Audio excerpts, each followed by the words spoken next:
Assalamualaikum warahmatullahi wabarakatuh. Saya Diulanto ingin menjawab soal ujian pengolahan data terdistribusi. Pada soal nomor 1, apakah ini maksud dengan middleware? Sebutkan tipe-tipe dari middleware dan apa manfaat middleware.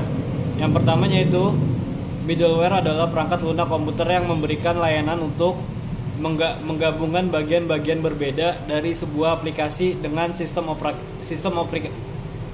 operasi. Lalu tipe-tipenya, middleware umumnya digunakan dalam sistem terdistribusi untuk memudahkan pengembangan perangkat lunak dalam melakukan komunikasi input-output.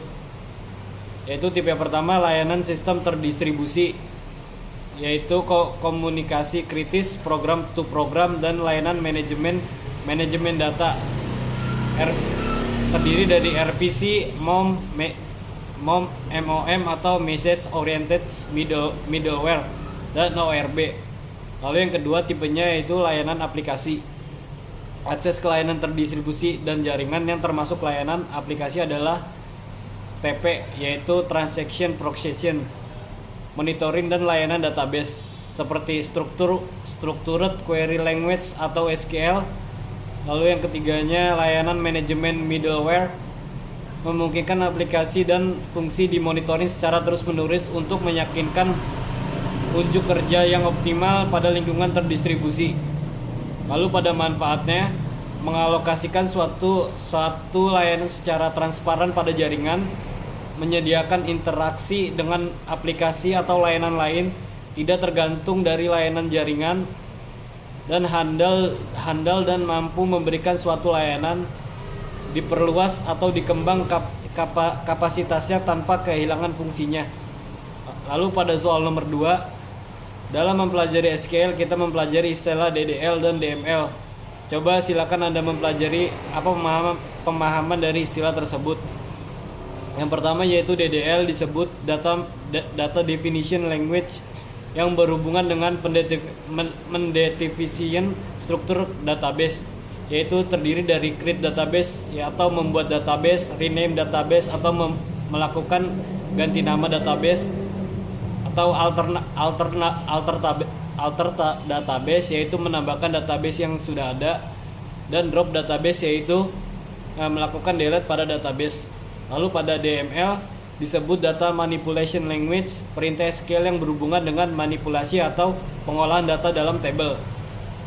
Terdiri dari select element itu menampilkan struktur data pada tabelnya, dan pada insert itu menambahkan data ke bagian kolom yang ingin diisi.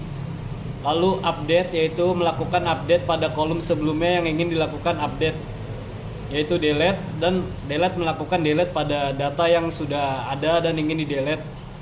Lalu pada soal nomor 3, jelaskan apa yang dimaksud database recovery, mengapa ada kegagalan dalam recovery control, sebutkan jenis-jenis kegagalan dalam recovery control beserta contohnya. Merupakan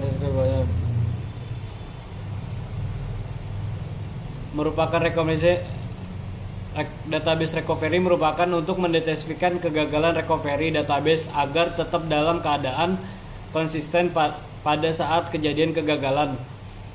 Penyebab adanya kegagalan disk crash, yaitu informasi yang ada di dalam disk atau akan hilang, yaitu power failure, yaitu informasi yang disimpan pada memori utama dan register akan hilang. Software error, yaitu output yang dihasilkan tidak benar dan sistem basis datanya sendiri memasuki suatu kondisi yang tidak konsisten. Lalu jenis-jenis kegagalannya: kegagalan sistem, kegagalan yang mempengaruhi semua transaksi yang sedang berjalan tetapi tidak merusak database secara fisik. Contohnya sistem error, software error, dan kegagalan media. Kegagalan yang merusak database dan semua transaksi yang sedang berjalan pada saat itu. Contohnya head crash. Lalu pada soal nomor 4, apa saja prosedur dalam recovery dan restart data? Terdapat switch, yaitu pengalihan ke database cadangan atau mirror. Lalu ada restore atau return, memproses ulang transaksi-transaksi dengan data backup. Lalu ada control integritas transaction, melakukan commit atau abort semua transaksi. Yaitu ada recovery mundur atau rollback, mengembalikan data ke image sebelumnya. Lalu ada recovery maju, roll forward, yaitu menggunakan image setelah transaksi lebih mudah dibanding restore atau return.